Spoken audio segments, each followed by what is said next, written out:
You're listening to UnitedWeStrike.com radio. Don't buy, don't comply. Ask why. UnitedWeStrike.com radio.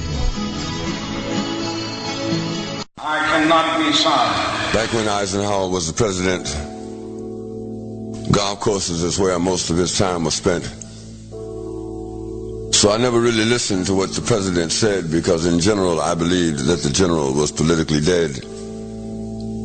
But he always seemed to know when the muscles were about to be flexed.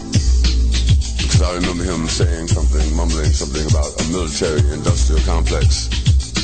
As I have walked among the desperate, rejected, and angry young men, I have told them that Molotov cocktails and rifles would not solve their problems.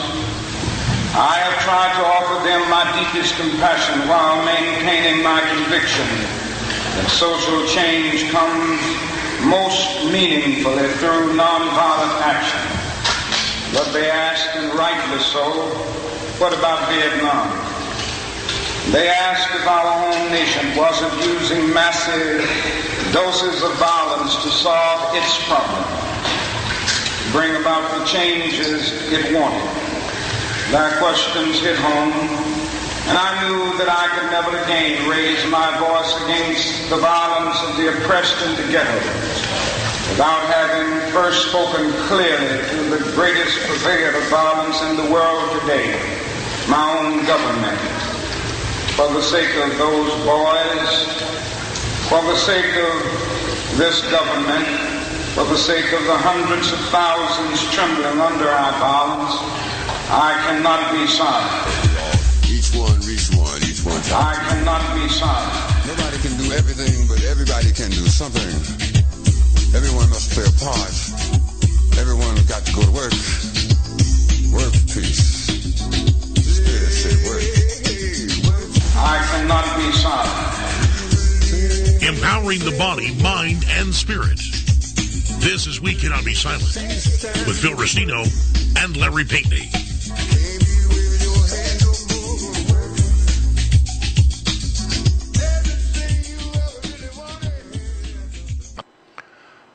And you are listening to the United We Strike Radio Marathon for June 14th, 2014. And for anybody out there who did not recognize that 2.5 minute long intro piece, we're going to do We Cannot Be Silent with Phil Restino and Larry Pinkney. And today they have a special guest, but I'm going to turn it over to Phil to do the introductions. Phil, take it away.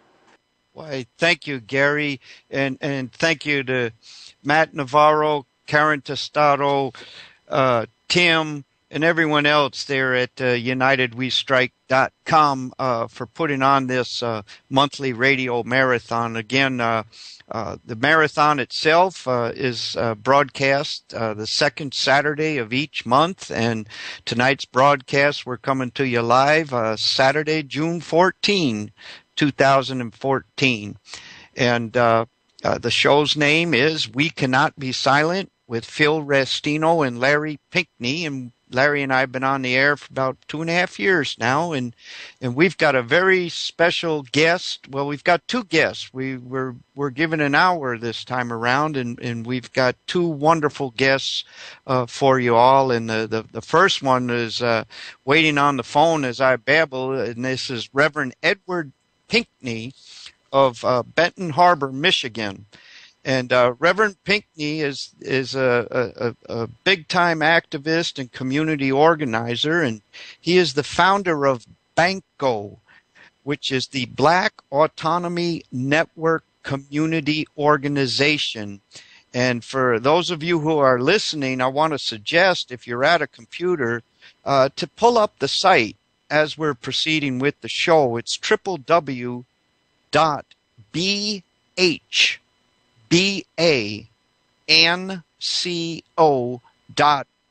and there's all kinds of information on what Reverend Pinkney's been going through lately out there in Benton Harbor, namely the being charged with election fraud following his own investigation into the local election fraud out there.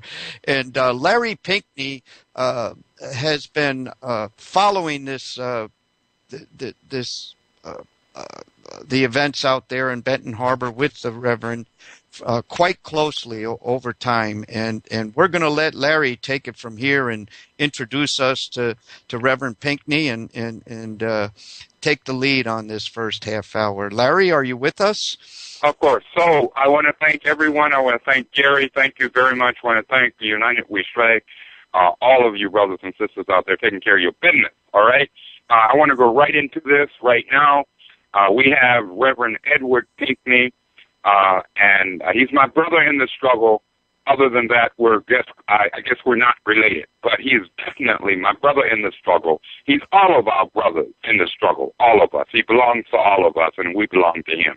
Anyway, Reverend Edward Pinkney has been engaged in a fight against corporatism, corporate control of Benton Harbor, Michigan, for well over a decade, and I mean well over a decade. And for that, he has received every kind of despicable, nefarious action against him conceivable in one's mind by the authorities in Benton Harbor, Michigan. Let me just call it what it is.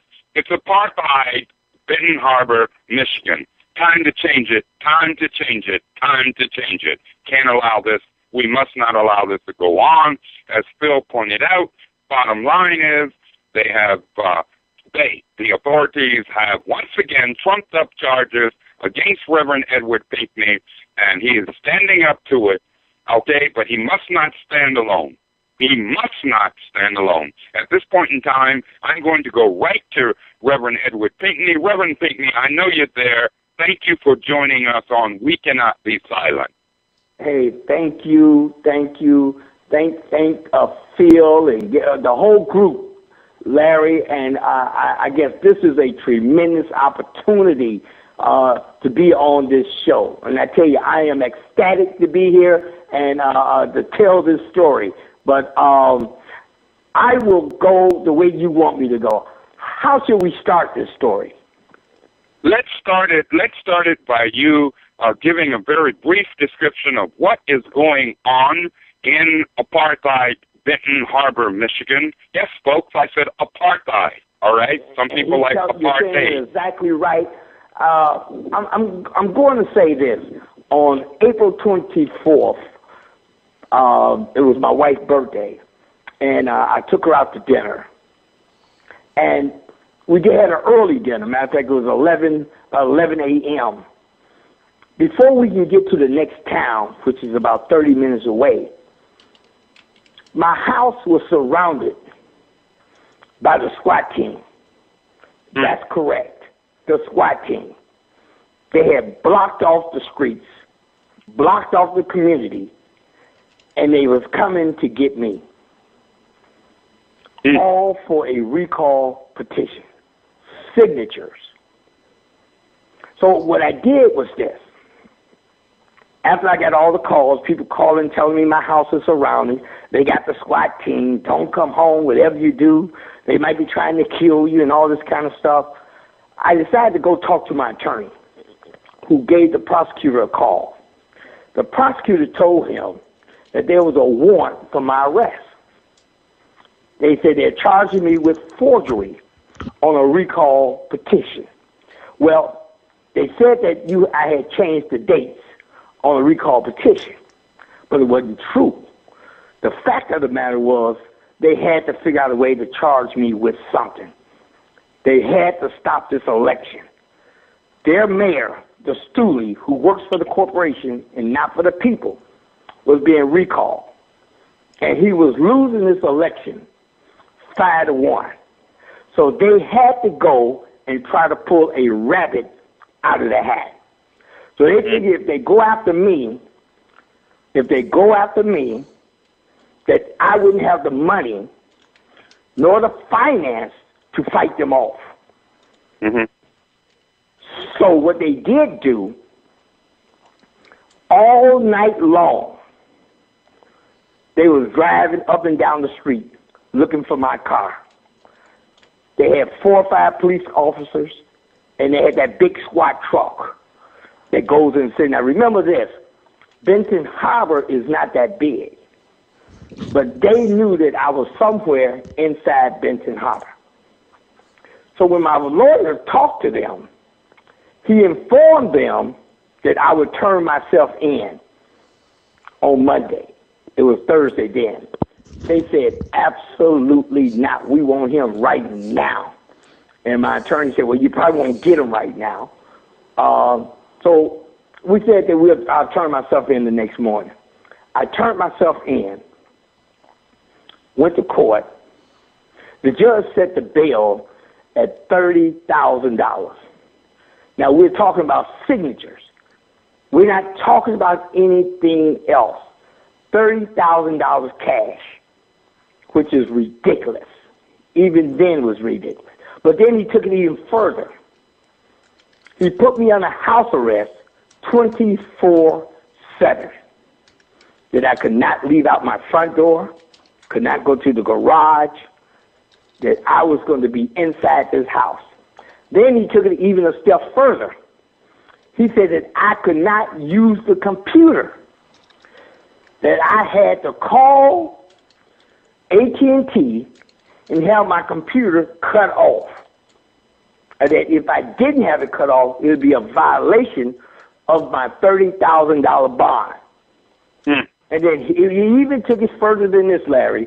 He said even my wife couldn't use the computer. Oh, my God. We all know that's very unconstitutional. Yes, of course. But to make it so interesting, you see, they thought they had completely neutralized me.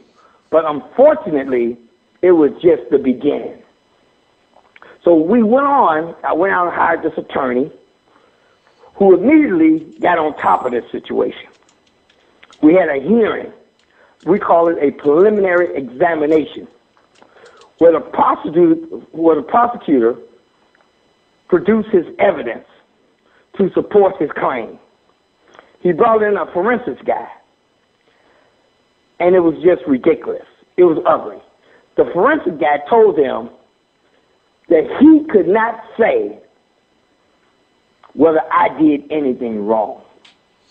He also said it would be virtually impossible to say that I did anything wrong. But yet and still, they brought the SWAT team to my house. So now, the judge didn't find enough evidence to actually bind me over at that time. But the prosecutor got up and said, we do not have enough evidence to actually take this to trial. But in the state of Michigan, this is what he said, and we know it's not the truth, that you don't need evidence to bond a person over the trial, which is the most ridiculous thing I have ever heard. But it gets even better. On June 5th, we went back into the courtroom where the judge ruled, even though we do not have the evidence to support this, even a conviction, we're going to bind him over for trial. Because most likely, we're going to have an all-white, he didn't say this part, I'm saying this part, that most likely we'll have an all-white jury, and we'll probably be able to convict him. So that was the whole thing. You see, Benton Harbor is a town controlled by Whirlpool Corporation. Whirlpool Corporation is a multi-billion-dollar corporation. It has a monopoly on all the washer dryers, stove, and refrigerators. And what they do, they control the city. They control city government. They control the school. They control the courthouse. Nothing goes on in this community without Whirlpool pulling the strings. On every board, there's a member of Whirlpool, and it goes on and on and on. They just built this Jack Nicklaus signature golf course, and it's surrounded by these million-dollar condominiums. The average income here in the city of Benton Harbor is about $12,000 per person, which is peanuts. That's living below the poverty level. 70% of the people are unemployed. You got 90% living below the poverty level, and the city is 94% African American. So that's where we at today. That's what we're doing, but we're fighting them. We don't give up. Matter of fact, we had called for an international boycott of all Whirlpool products. And we were pretty successful because Standard & Poor's rated Whirlpool a negative, where they gave them a negative credit rating, and that really affected them. So they had to go once again and pull a rabbit out of their hat. But it gets even better because we're living in the times now where these corporations are making people suffer, and you don't have to suffer. All you have to do is be a good neighbor. Do what you're supposed to do. To me, it's so simple. I don't even understand it. Pay your taxes. Pay your water bill. Whirlpool have refused to pay taxes in their water bill here in the city of Benton Harbor. So we're suffering. But from there... Well, brother, go ahead. Now, from there, you can ask me some questions. Well, you know, it's very obvious, and I hope our listeners are paying very close attention. There is a reason that I refer to Benton Harbor, Michigan, as apartheid Benton Harbor, Mississippi, Michigan. All right? The reality is that people like Judge Sterling Schrock, that's S-C-H-R-O-C-K, and prosecutor Mike Sepik, S-E-P-I-C, which I really think should be Mike Septic, as in a septic tank, but that's beyond the point. The reality is that everyday ordinary people, be they black, white, brown, red, or yellow, are paying a horrible price. And as you pointed out, Reverend Pinkney, 94% of the apartheid township of Benton Harbor, 94% of the people there are African American, black Americans, all right? It's no coincidence that this has been going on and on and on and on. When I say this, I'm specifically referring to the persecution of you, Reverend Pinkney, and quite frankly, the persecution of all people who are striving to survive. The median income being approximately $12,000, and yet they build condominiums, all right, $1 million condominiums that they know that the community cannot afford. But we know what that's about. That's called apartheid. That's economic apartheid. So I want to say this, Reverend Pinkney, very quickly, please tell us you are in need of funds, money. That's right, mola, dinero, whatever you want to call it in whatever language. But you see, those who are trying to carry out this apartheid, believe that they can get away with it because people will not be cognizant, will not be aware of what's going on. We disagree. We think people will become aware. Reverend Pinkney, Reverend Edward Pinkney, please tell people where they can send funds. I think that we need to raise at least $10,000 to $15,000 to make sure that you are able to have a halfway decent, not only defense, but it's time for the people of everyday ordinary people to go on the offense. Brother, please, Reverend Pinkney, please tell people where they can send funds and to do it now. Where can they send them? And here's the deal. We're on our way to the appeal court, and we need money immediately.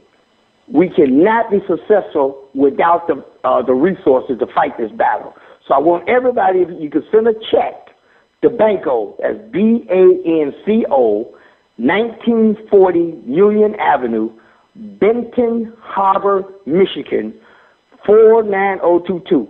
That's Banco, B-A-N-C-O, 1940 Union Avenue, Benton Harbor, Michigan, 49022, or go to bhbanco.org. That's bhbanco.org, and you can donate right online. It's crucial that we get the funds, the resources to fight back, because this is a real war. This is no conflict. This is the real deal. And I tell you this much, we're going head-to-head, toe-to-toe, and chest-to-chest with them to show them that we're here for real and we're going to stand up to them. So those of you out there who can send a few dollars or whatever you can send, please donate. Go to bhbanco.org or mail a check to Banco, 1940 Union Avenue, Benton Harbor, Michigan, 49022. That's right. That's right. I would urge all of our listeners to not only do it themselves, but to please pass this program on to others. Let people know. Reverend Edward Pinkney is today in the 21st century our Dr. Martin Luther King Jr. And it is time for us to stand up, come up to the plate. The battle that's being fought is a battle for all of us, black, white, brown, red, and yellow people, everyday, ordinary, plain, struggling folk. That's us, all right? We're talking about us. That's the 99% versus the 1%. Time for us to take care of business. Reverend Edward Pinkney, my brother, you know, I want to thank you for coming on the program. I want to thank you for making it very clear what is going on in apartheid, Benton Harbor, Mississippi, Michigan. And I want to thank you for the struggle that you have been waging against these corporate bloodsuckers, and in particular, the corporate bloodsucker that has its headquarters there, Whirlpool Corporation in Benton Harbor, Michigan, that controls the judicial system, the police system, the so-called educational system, and everything else down the line. I want to thank you for having the courage, the integrity, and the for realness to stand up. We need you. We love you. And I urge the entire audience, the listening audience, please take action, spread the word. I want you to go, and I say I want the audience to go online also and to simply Google the article entitled Fighting the Corporate Dictatorship in Michigan. Again, Fighting the Corporate Dictatorship in Michigan. It came out this month in June. Please go Google that, read it, find out. We need to stand up, one with the other, two with the other, 10 with the other. Stand together. Reverend Pinkney, Reverend Edward Pinkney, we love you. This battle has only just begun. Remember that song by the Carpenters? We've only just begun. Well, we've only just begun. That's right. That's right. So thank you, my absolutely. brother. And you know what, Larry? Yes. People need to know exactly what's going on. See, it's not really just Benton Harbor. It's all across the country. The point is, the people are not fighting. You see, they're sitting back wanting other people to fight, and they don't want to get up and fight. So it's crucial that people understand if, everybody can help. You can help financially. You can even be on the battlefield. Everybody can do something, Larry. And I did have a question for you before you leave, Reverend, but go ahead, Larry. No, you go ahead. Go ahead, okay. Phil. Go ahead. I did want to ask Reverend Pinkney, and I see there's help from the sister city there, Detroit, Michigan. And both cities have a very significant black population. And I see on the top of the page of bhbanco.org that Banco is there exposing economic and social justice, working for economic and social justice, and exposing state and local NAACP corruption. I think some of the listeners who wouldn't know the situation there as you do, could you explain, a lot of us would think, gee, the NAACP would be right there with you and helping this fight, and it appears by that statement that that's not the case. Could you elaborate a little on that? You are absolutely correct. The NAACP was bought and sold by Whirlpool. I was the president of the NAACP. And Whirlpool went and met with the state NAACP and told them that they wanted to support them financially, but they would not support them under my leadership. So the state NAACP drew up a plan to get rid of me. The first thing they said, we didn't have any meetings. We was having meetings every twice, sometimes 3 times a month. Then they said that we didn't have election. They had the election on file. But what I did, I took them to court and sued them. I filed suit against them for $150,000. just to show them that they're not messing with the kid down the street. So the NAACP, they stride on corporate dollars. If they have to choose between me and the corporations, they're going to choose the corporations. So those of you who are out there who think the NAACP is this, they're not. Matter of fact, we got over 10,000 people to burn the NAACP card. Burn. And that's why right now they're in trouble. Ben Jealous was forced to resign. They said he resigned, but he was forced out. All because of what we were doing, and their membership has declined. And it's going to continue to decline because people are going to begin to understand who the NAACP really is. It's just a corporation-based organization that fights for corporation needs and not the people. So they're out of touch with our community. Thank you, brother. Thank you. Go ahead, Phil. I think we still have a couple of more minutes, Larry. And I did have a couple of questions that remain for the two of you. I know that, number one, a quick answer would be both you fellas do a program together entitled Pinkney to Pinkney. Is that something that is a podcast, or is it something that folks can tune into and listen live? Absolutely. You can tune into it every Sunday at 5 p.m. Eastern Time. And you can call in at 347-994-3644. It is called the Pinkney to Pinkney Show. And to find it on the internet, and I'm going to have one more follow-up question. To find it on the internet, Reverend or Larry, where would folks go to get your show? Go to blogtalkradio.com/Reverend Pinkney. Great. That's great. And folks, I encourage you all to tune into that. The other question I had is to Larry. Now, as many of you know, Larry is a veteran of the Black Panther Party, and a lot of the same tactics were used back then to weaken, if not totally disable, what the grassroots work that was being done in the community. And Larry, how did y'all in the Black Panther Party try to counter what's happening to the infiltration and the buying up of groups like the local NAACP there in Benton Harbor? We did precisely what Reverend Edward Pinkney is doing. And that is, we went to the people. People need to understand, and I want to go back to this thing of the NAACP, that even back in the 60s, all right, before Dr. King was assassinated by this government, okay, before that, before April 4th, 1968, the NAACP was not, and I repeat, was not a strong and coherent supporter of Dr. Martin Luther King Jr. So this is nothing new. Understand that.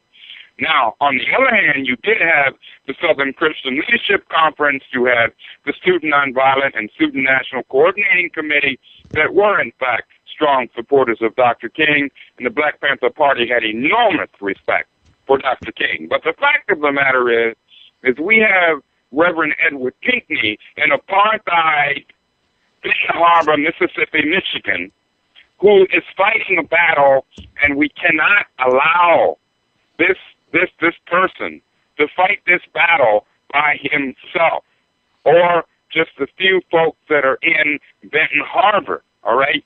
We got to understand that this corporate blood-sucking is going on throughout this nation, as Reverend Pinkney made so clear. This is not just about Benton Harbor. Benton Harbor was the, how can I put it, the preface, if you will, for what has been done now to Detroit and what they're planning to do to other major cities around this nation. So Reverend Pinkney is considered not only a threat by Whirlpool Corporation and the blood-sucking psychopaths there in Benton Harbor, apartheid Benton Harbor, but he's also considered a threat by the oligarchy, that's to say the power elite throughout this country. We must stand up and support him, because it's not about just him, it's about us, U.S., us. So that's how I answer that question. We go to the people. In the Black Panther Party, we say all power to the people. The man's technology is not stronger than the will of the people. The will of the people is stronger than the man's technology. Let's make that real.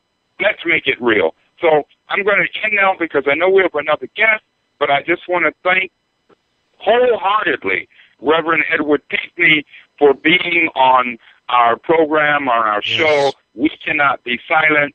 I want to say, as we've said back in the past, a luta continua.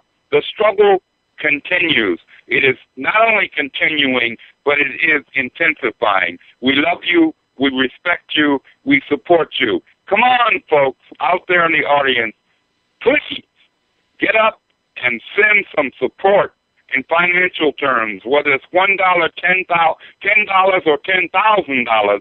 Send it now, because we do need this. Reverend Edward Pinkney and the sisters and brothers, black, white, brown, red, and yellow, need it right there for all of us.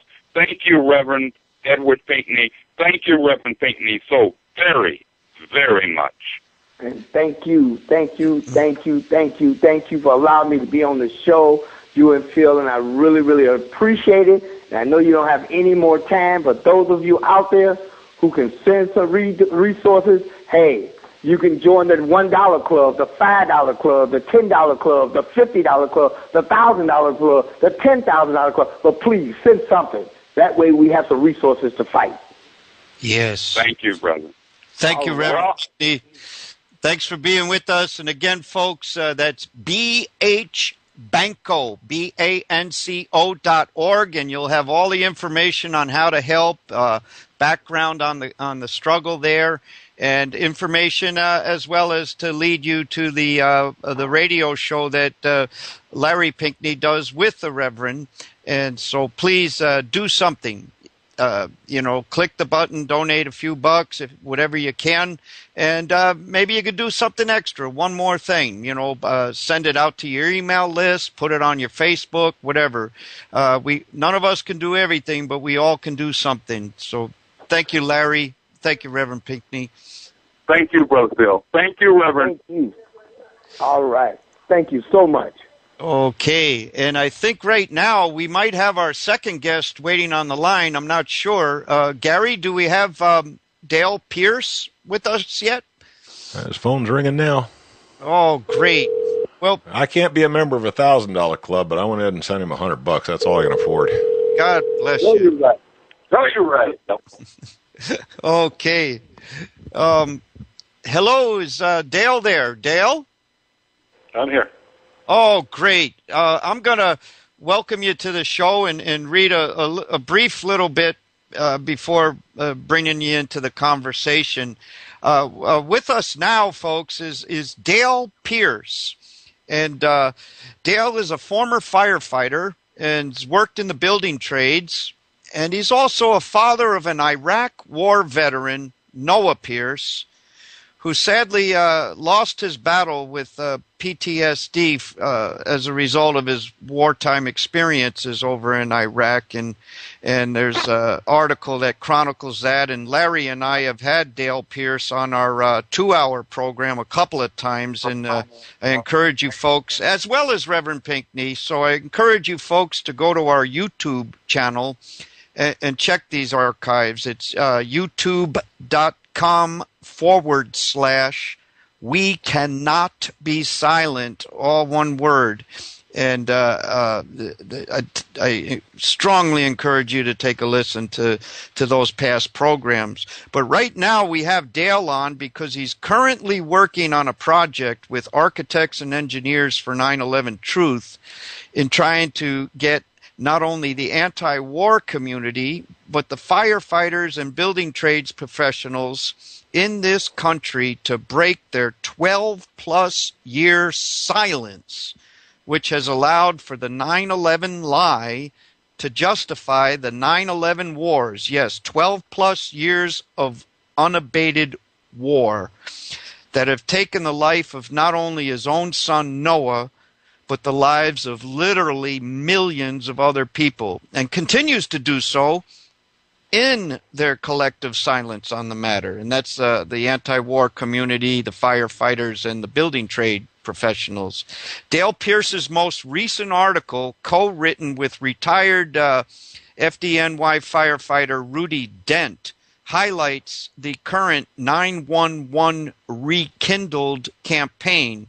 And to get to that article in the website, you type in www.911rekindled,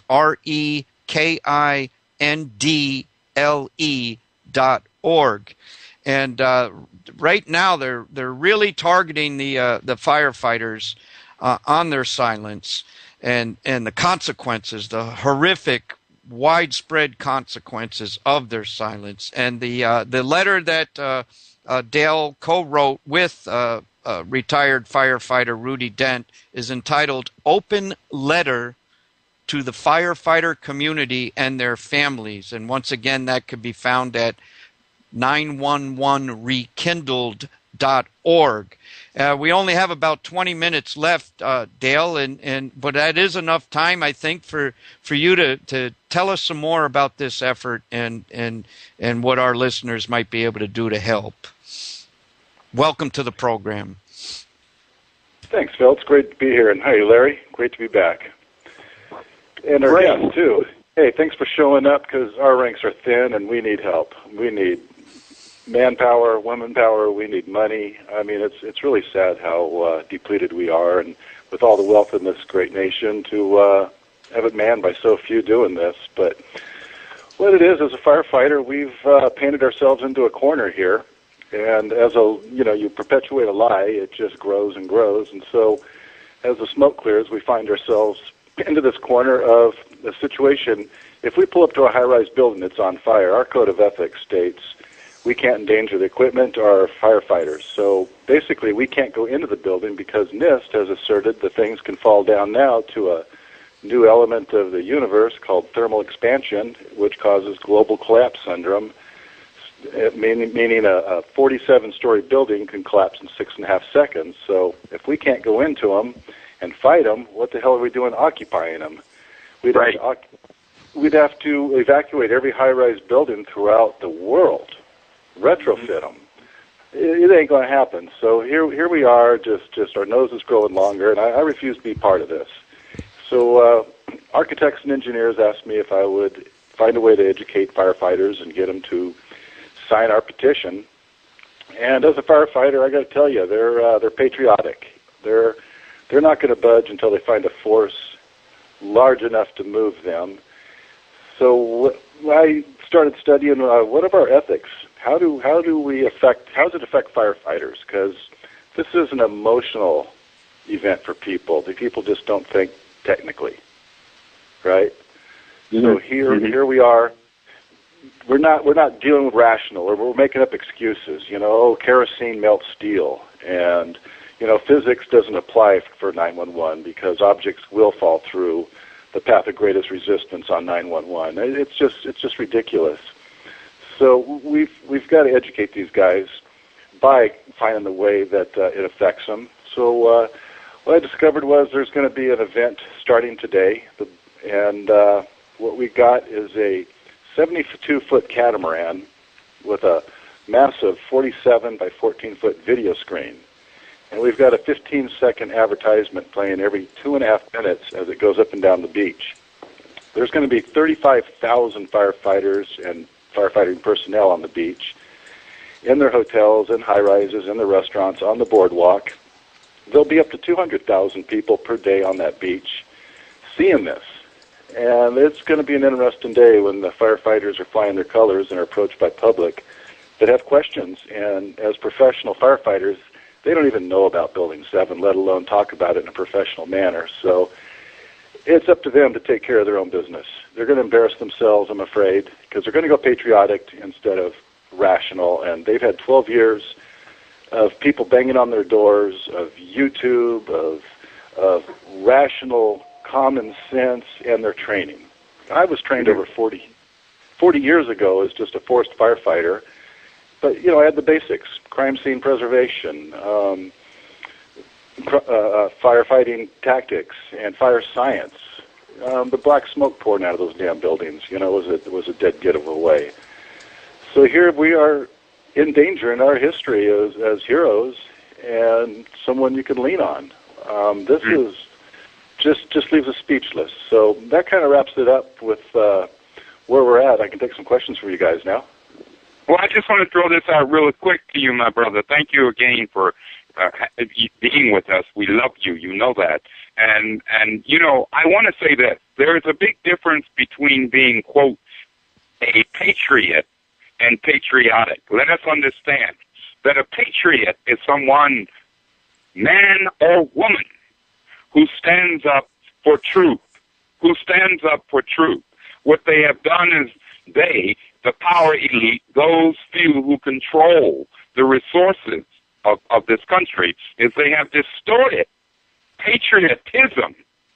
And, it is time for all of us, and our firefighters in particular. I want to encourage everyone in our listening audience to be in strong support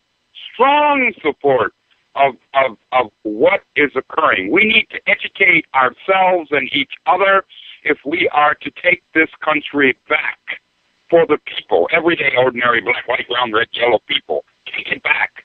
And the heroes and sheroes who are firefighters out there need to know that the people are not merely behind them, but are standing side by side with them. That's all I have to say at this moment. Would you say again, please say again, where people can go on the web, on the internet, to read about what you're doing?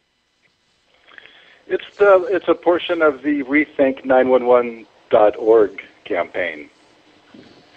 When the boat goes by, it has video starts with alert, alert. It shows a fireman going down the fire pole, and then it flashes 911 rekindled, which in firefighter terms, that's an insult. You've left the job and the fire's still burning, and then you settled into your bunk, or the next day and you get a call, the fire's flared up again. That's an embarrassment. Well, 911 never went out.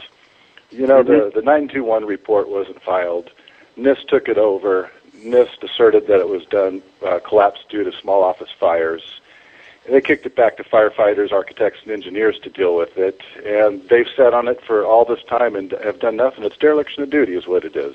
With not just firefighters, but architects and engineers, journalists, we're all guilty. I mean, right. For instance, myself, when September 11th hit, I was educated. I knew that we had an oligarchy and that they were vicious, but I couldn't comprehend, one, they'd be that vicious, and two, my mind went right away to they couldn't get in the building to do that, so therefore it didn't happen. But my training said it did happen, and even less people that were into it were saying, hey, that was a controlled demolition. I just couldn't go there. My son joined the military 2 days after September 11th, so my mind was on focus, on Iraq, and I really did believe because of our foreign policy that's what happened. But years later, I had to deal with it after my son's death, and I looked at the evidence, and there it was, just bold. It was cognitive dissonance is what I had, and I can remember coming on. It was just I jumped to, they couldn't have got into the building. And because it's so severe, I jumped to that, and that's what everyone's doing. As soon as they realize that if what we're saying is true, then we're screwed. So they attack you, and I'm guilty of that. But this is the point now where the firefighters have to wake up. They're being called out. It's time to stand up or just shut up. And for the listeners out there, they need to approach their firefighters and ask them just simple questions. Do you know about Building 7?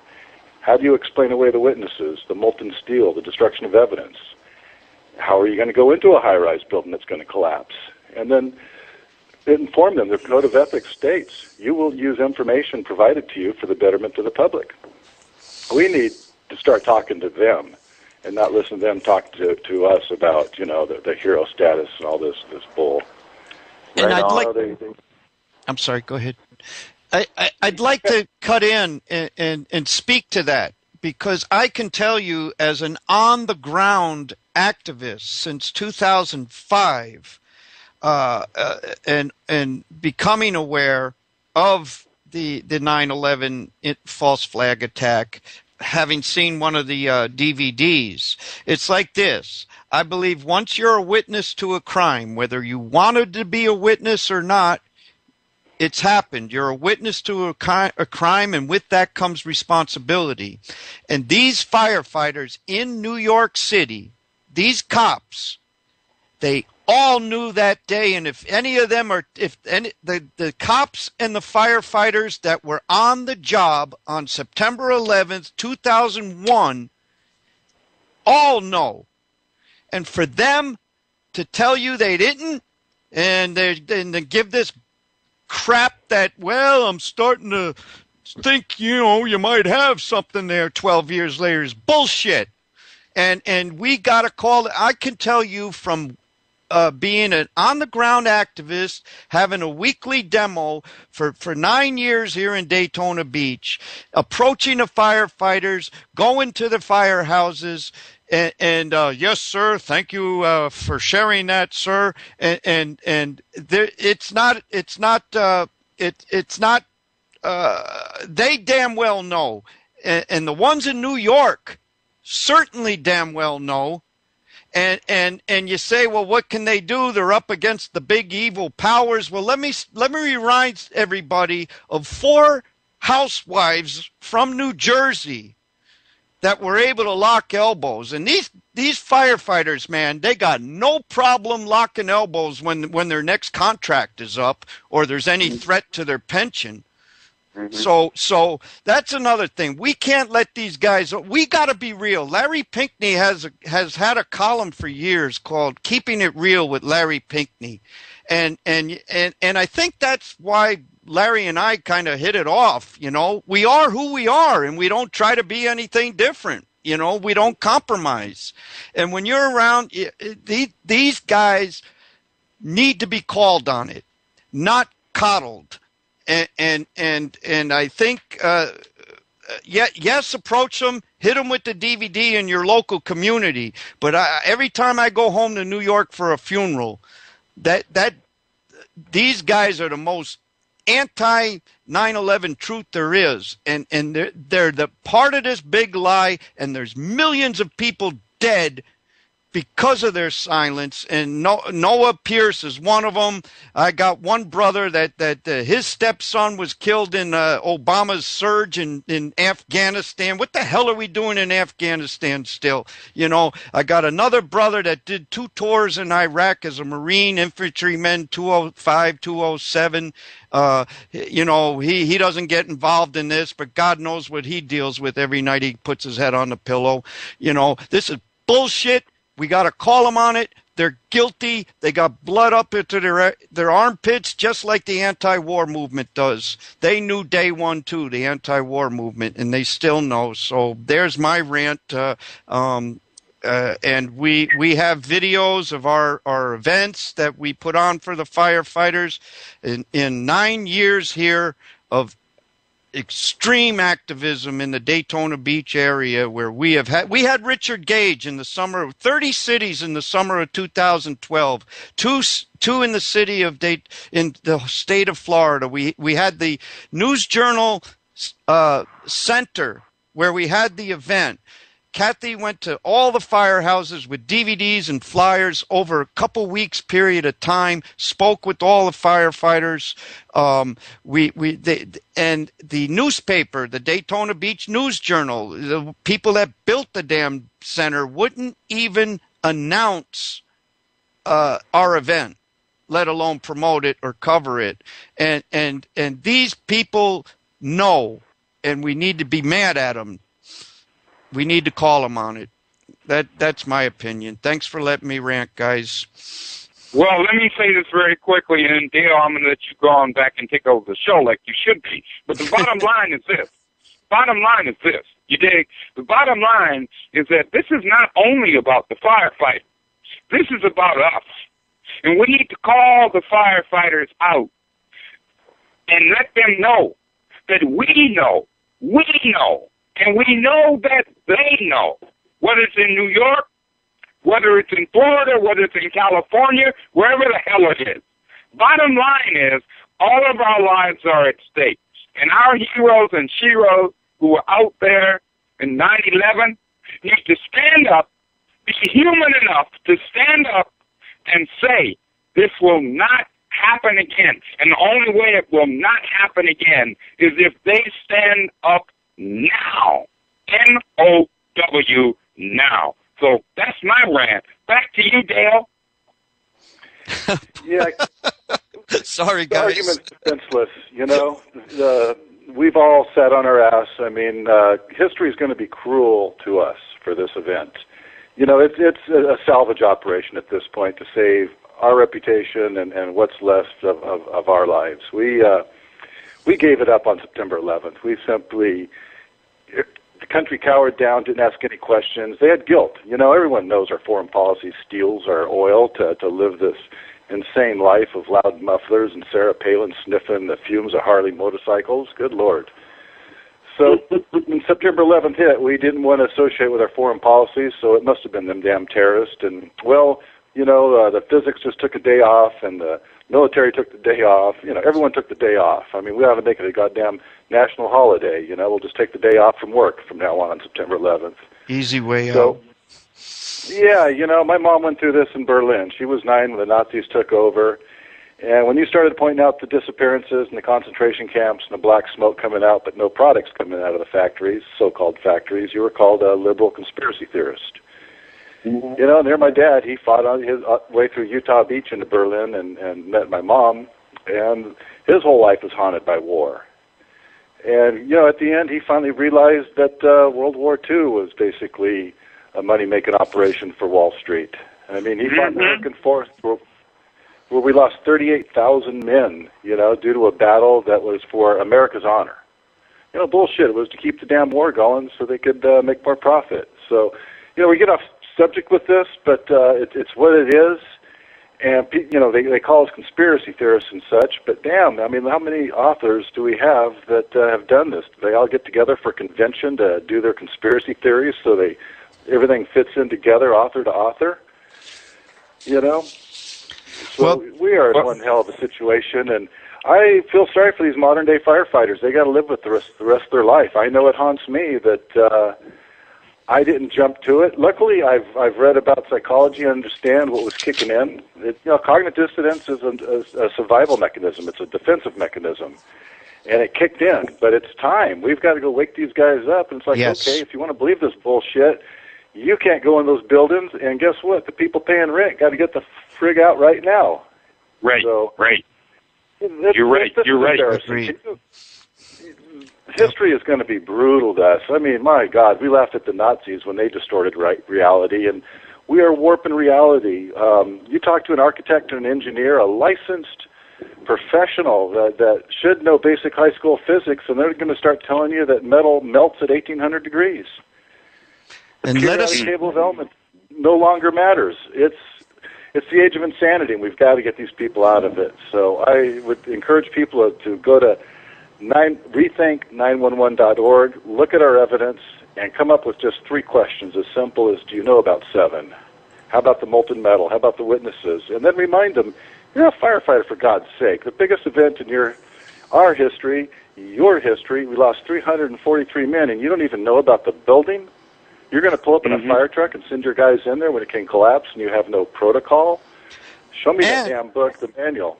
Hey, guys, it is about that time. We got to start thinking about wrapping up. And I definitely want to make sure we get that blatant self-promotion in. We'll get it.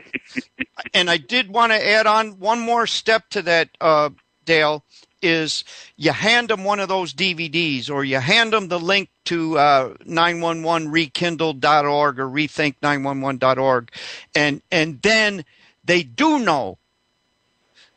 They do know. Absolutely, and document it. Tell them you're the captain. They don't have the out. So, and speaking of out, we got to take it out now. So we'll let you go first, Dale, as far as signing out here. Please leave some closing thoughts for our listeners. Oh boy, just go to your firehouses, go to your police and tell them, at a firehouse, hey, you are the captain of the station. I'm serving you, and I'm going to go log it. Put it on YouTube. Go in there and film them. They are not using this information to better the public, and they're obligated to with their code of ethics. It's time to make them do their job. Or maybe we should do what the grand juries say and bring in volunteer firefighters. Save these cities a whole lot of money. Mm-hmm. We need to put the pressure on these guys, man. Exactly. 22 families a day are losing their children because of this damn war. Yep. And firefighters could have stopped it if they would have just done their damn jobs. So it's on them. And they still need to. And we got to turn up the heat on them, and have them get the gonads enough to match that of 4 housewives from New Jersey. Larry, closing comments. Only closing comment is it is time to turn up the heat on them and us, on we ourselves. Take it to the streets as the Doobie Brothers. Y'all remember the Doobie Brothers. I'm not that old. The Doobie Brothers, taking it to the streets. It's time, all right? And it is us who are responsible. We are responsible. So let's do something about it now. Please go to intrepidreport.com. That's Intrepid Report, intrepidreport.com, where you can find my articles, or you can go to blackactivistwg.org, which stands for Black Activist Writers Guild, blackactivistwg.org, where you can go all the way from 1968 to June 2014. All power to the people. Thank you so very, very much. Gary, we love you. United We Strike, we love you. Back to you. Thanks, Larry. UnitedWeStrike.com. Don't buy, don't comply, ask why. And Larry and I will be on WolfSpiritRadio.com Monday night, 9 p. Eastern, with Jim Mars for the entire 2 hours. And we'll be dealing with this subject of the Third Reich in Germany and the Fourth Reich here in the U.S. History repeating itself. Thank you, Gary. This is United We Strike Radio on the International Community Radio Network. Don't buy, don't comply, ask why. UnitedWeStrike.com radio.